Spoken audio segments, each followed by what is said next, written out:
the director of the Campaign for the English Parliament.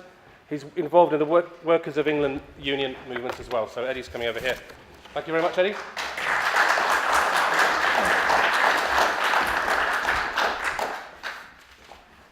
I speak very much from the Campaign for an English Parliament today.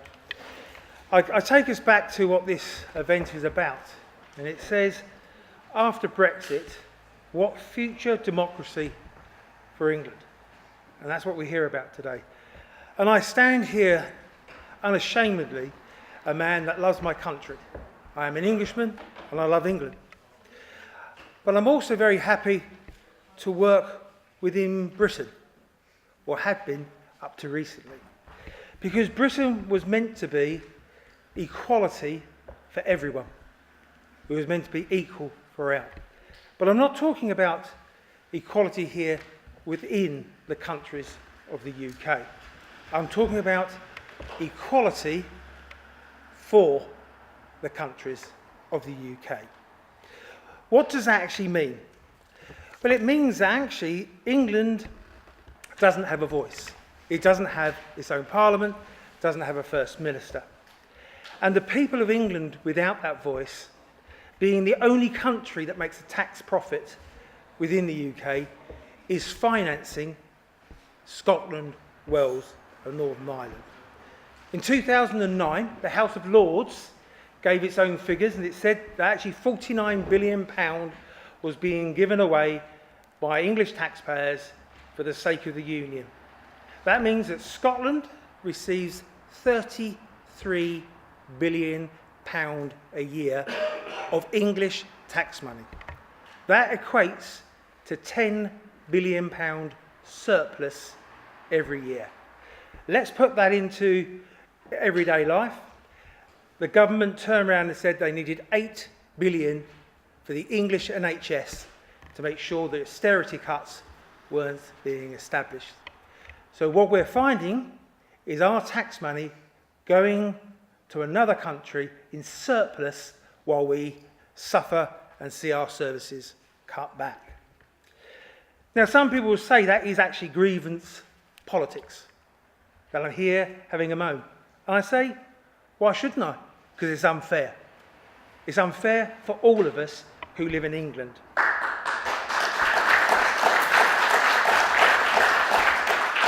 Without our political voice, we are seeing that free parking exists in Scotland off our money.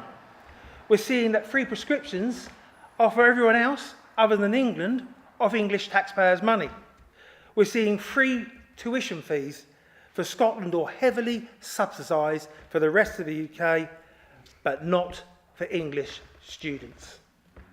These are the effects of not having a democratic voice speaking for all of England.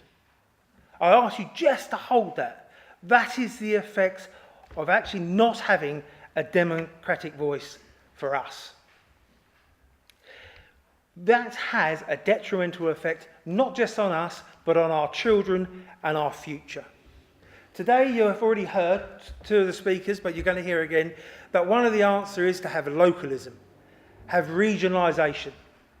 But regionalisation of England, whilst the other nations hold their identities, means that England will be broken up and will cease to exist. I don't want to see that happen.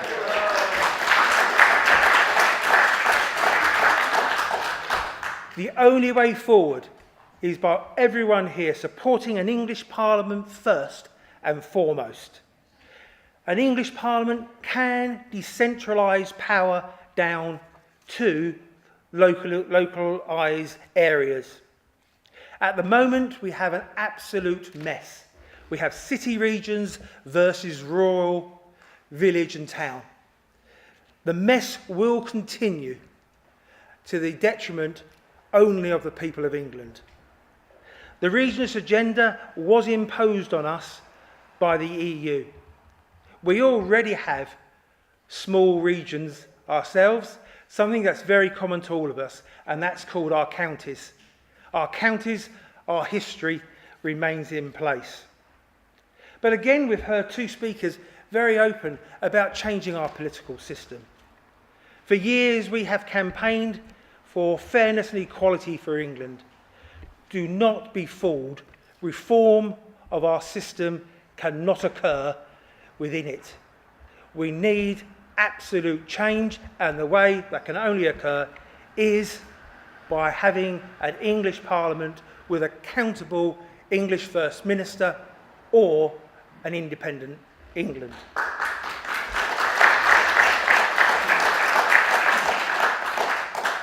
Our country as a nation is being suppressed. We are told we cannot fly our flag because we should not offend anyone. We are told we can't play our national anthem. We play the UK one instead for fear of offending people. We're told that we cannot have a bank holiday for England because of fear of offending people. We're told that actually we're not entitled to manifestos by any of the main political parties. We're not worthy of being told what policies are being put onto us so we can argue them properly. It's only English children being taught British values. English history is being removed so our children don't know it. It doesn't happen in Scotland. British values are not being taught in Scotland, Wales or Northern Ireland. You have a choice. You can keep quiet about that suppression, or you can support an English Parliament that truly represents the people of England.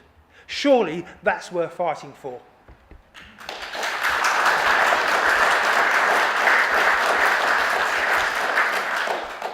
Again, I come back to the fact of suppression. We've just had a vote, and it's been mentioned again earlier, on Brexit.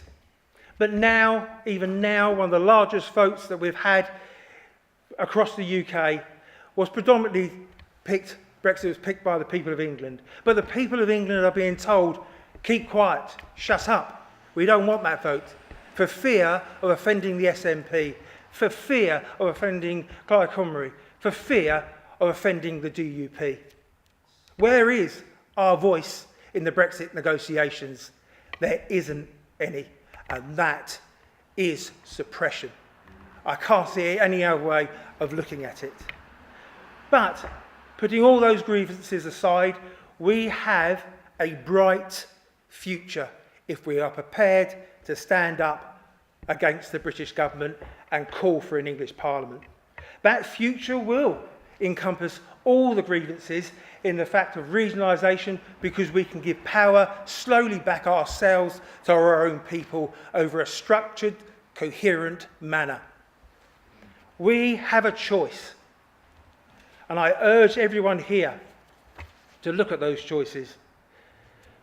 We need an English Parliament because it is the only way forward. Everything else you hear today will fail without that foundation stone in place. So I urge you, when we have a discussion later, to come and join our campaign. And then too, we can have a future democracy for England that counts all of England and listens to all our concerns. Thank you.